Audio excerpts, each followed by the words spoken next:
Bakka jirtanitti nagaa koo kabajaa sinaa qaqqabu isiniin jedha daawwattoota keenya kabajamoo akkam jirtu addaamuu dhagaa akkuma beektanii kanaan dura yuutuubiidhaa fi teekinooloojiidhaan waan wal qabatu wajjin barachaa turre. Arras immoo hojii ajaa'ibaa tokko qabadhee isinii dhiyaadheera. Innis immoo maalidha? Daqiiqaan 2 keessatti AI fayyadamuudhaan muuziqii yookaan song yookaan faarfannaa yookaan muuziqaa kamiin iyyuu ta'uu danda'a.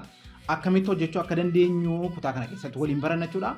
Egaa walaloo barreessuun isin barbaachisu, qooqa sirreessuun isin barbaachisu, mana muuziqaa kamiyyuu dhaquun isin barbaachisu, just bilbila keessan qabaachuu qofa isin barbaachisa. Akkasumas intarneetii qofa qabaattaniinaan AI fayyadamtanii muuziqaa kamiin iyyuu hojjechuu dandeessu. Kunis immoo yoo baay'ate daqiiqaa 2 haga 3 bicha isinitti fudhata jechuudha. Istaayilii barbaadaniin reegeedhaan, rookiidhaan karaa barbaadaniin filattanii muuziqaa kamiin iyyuu hojjechuu dandeessu. Egaa muuziqaa ajaa'ibsiisoo dinqisiisoo garaagaraa waliin hojjechuu dandeenya. Kutaa kana keessatti salphumatti maal fayyadamtanii akka hojjettan isin agarsiisa jechuudha. Kun egaa yuutuuberoota hojii garaagaraatiin biizii ta'anii fi oduu gaariidha jechuudha. Egaa yeroo baay'ee yuutuuberoota afaan Oromoo keessaa baay'een isaanii hojii garaagaraatiin yeroo biizii ta'anii argama. Yuutuuberii qabu garuu keessumaa ijoolleen biyya alaa jiranii yuutuubii banatanii qabu. Haga biyya galutti garuu maal hojjennaa jedhanii yeroo isaan cinqaman hin argina. Egaa haga biyya galtanitti waan isin hojjettan waan baay'ee cimaa ta'e isinii qabadhee dhiyaadheera. Haala salphaa keessatti muuziq jenereetarii akka ta'uu dandeessan yookaan kaampaanii muuziqaa ta'uu akka dandeessan yuutuubii baay'ee cimaa qabaachuu akka dandeessan salphumatti isinitti agarsiisa jechuudha. Kanaafuu guyyaatti viidiyoo meeqa hojjechuu dandeessu? Kanaafuu baay'ee salphaadha jechuudha. Haga dhumaatti viidiyoo kana daawwadhaatii irraa baradhaan dhaamsa kooti. Egaa weebsaayitoota kana fayyadamuudhaaf nu barbaachisanii inni jalqabaa ChatGPTdha. ChatGPT irratti walaloo akka nu barreessuu fi walaloo itti ilaalla jechuudha. ChatGPTin keenya hojjedhee isin agarsiisa jechuudha. Salphumatti ChatGPTin walaloo nu barreessa jechuudha. Walaloo ChatGPT irratti nu barraa'e immoo fudhannee gara muuziqaatti warra nu deebisanii yookaan sangitti warra nu deebisan weebsaayitoota hedduutu jiru. Fakkeenyaaf generator song AI kan jedhamu song AI.io kan jedhamu akkasumas creature akkasumas melody creature akkasumas AI make song baay'ee dhagaa weebsaayitoota lakkooftanii iyyuu fixuu dandeessanii weebsaayitoota kana keessaa tokko fayyadamneeti waliin hojjenna jechuudha.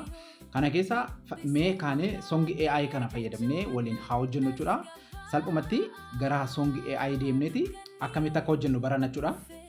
Gara isaa deemna. Egaa gara Chrome keenyaadhaan namni kamiyyuu bilbila isaarraa Chrome qaba waan ta'eef bilbila keessan irraa Chrome browser kan jettu kana banattu.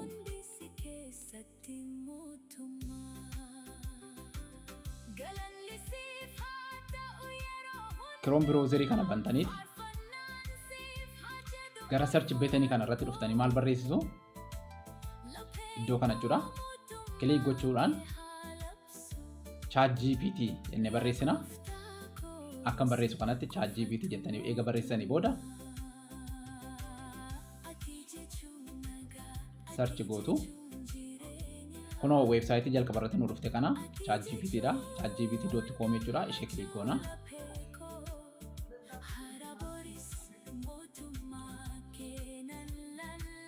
Kana booda ChatGPT irratti waan barbaadan baay'ee gaafachuu dandeessu. Suuraalee laattanii gaafachuu dandeessu. Iddoo kana ask anything kan jedhu kana kilik gootaniiti. Walaloo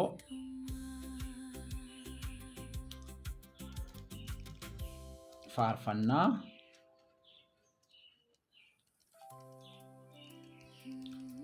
gaarummaa Waaqayyoo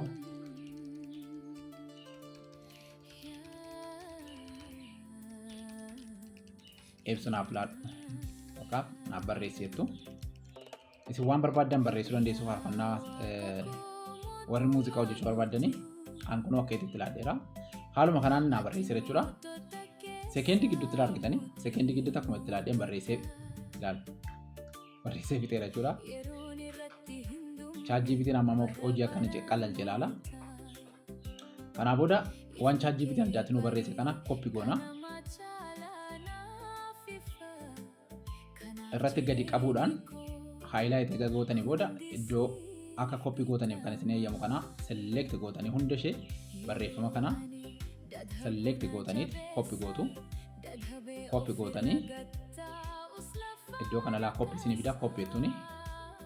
Kana booda gara browserii keenyaadhaan ammas deebine mallattoo pilaasii gara irraa jirtu kana kilik goona. Yoo edit gochuu barbaaddan iddoo biraatti jalqaba dhaqaati copy godhaa paste godhaati achi edit godhadhaa dogoggorri qubee yoo keessa jiraate yookaan dogoggorri jechaa yoo keessa jiraate iddoo biraatti paste godhaati ishee edit godhadhaa kottaa attanii edit godhatanii deebitaniiti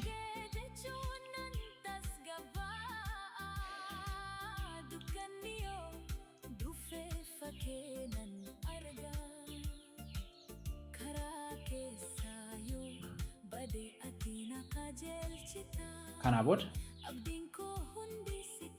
gararraa kanarraa mallattoo pilaasii kana tuttu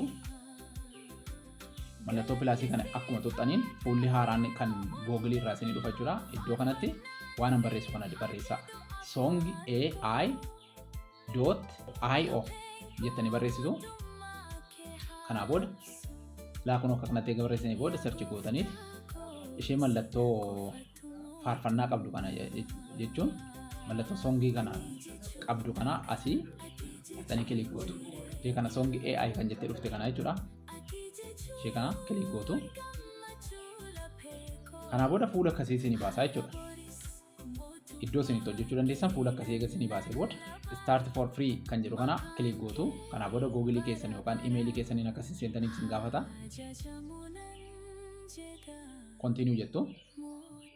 Kana booda imeelii qabdan keessaa imeelii keessan filattu yoo qabdan ta'e immoo imeelii keessan create irratti gootu. Kana booda imeelii keessan tokko filattaniiti iddoo kana akkuma dhuftaniin imeelii isinii galchaa. Bakka kanatti simply fi custom jira. Simply kanarraa fuutanii custom irra gootu. Yoo barbaadan simply gochuu dandeessu jechuudha. Custom irra akkuma gootaniin kuno enter your lyrics bakka jedhu kanatti fiddanii keessatti click gootaniiti walaloo ammaa fiddanii irratti paste gootu jechuudha. Walaloo ChatGPT'n isinii kenne iddoo kanatti paste gootu. Kana booda style bakka jedhu kanatti immoo dhuftanii style muuziqaa keessanii barreessitu. Reggae yookaan rock jechuu dandeessu yookaan walloo jechuu dandeessu waan barbaadan jechuudha. Kana booda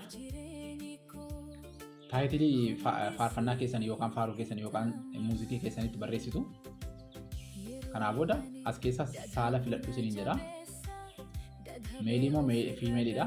Yoo sagalee dhiiraatiin barbaadan sagalee dhiiraa yoo sagalee shamarraniitiin barbaadan immoo sagalee shamarranii jechuu dandeessu. Kana booda generate jettuun iddoo kiin jedhu kana generate gootanii inni hedduu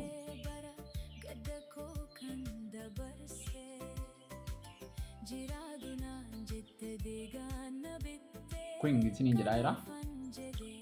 Generating your song jedhaa jira. Addanatti fakkeenyaaf laafnoo saampiiliidhaan faarfannaa lama hojjetaa jira jechuudha. Kun haala kanaan faarfannaa lama hojjeteera jechuudha. Mi'a dhaggeeffannu.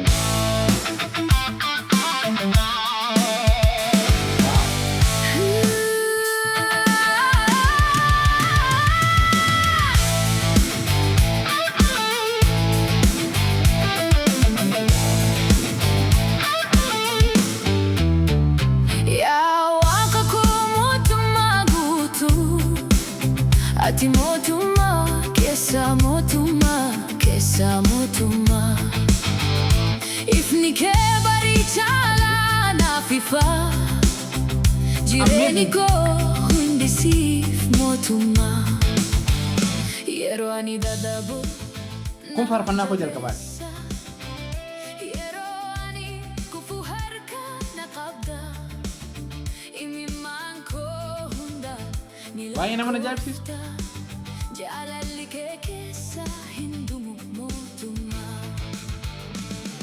qilleensi yoo bubbisa maqaa kee jechuun annas gabbaa dukkanni yoo dhufe Amazing.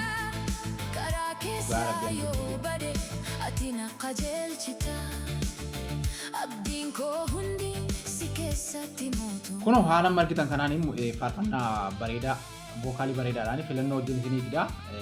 Kanaafuu weebsaayitooti amma sila isinii tarreessa hundi isaanii yoo hojjetu qaqayyartanii yookaan jijjiirtanii isin weebsaayitii kana hundarratti muuziqaa hojjechuu dandeessu isin jedha.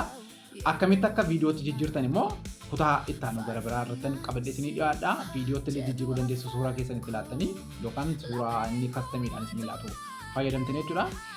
Kanaafuu YouTube keenya jala waan guddaa akkasii barattu isin jedha. Faarfannaa kana yoo daawunloodii godhachuu barbaaddanii kunoo sarara dootii 3 gararraa jirtu kana kilik gootanii achi daawunloodii isin eeyyama daawunloodii isin jedha. Daawunloodii sana hordoftanii daawunloodii godhachuu dandeessu isin jedha. Galatoomaa ulfaadhaa yeroo gaarii qabaadhaa.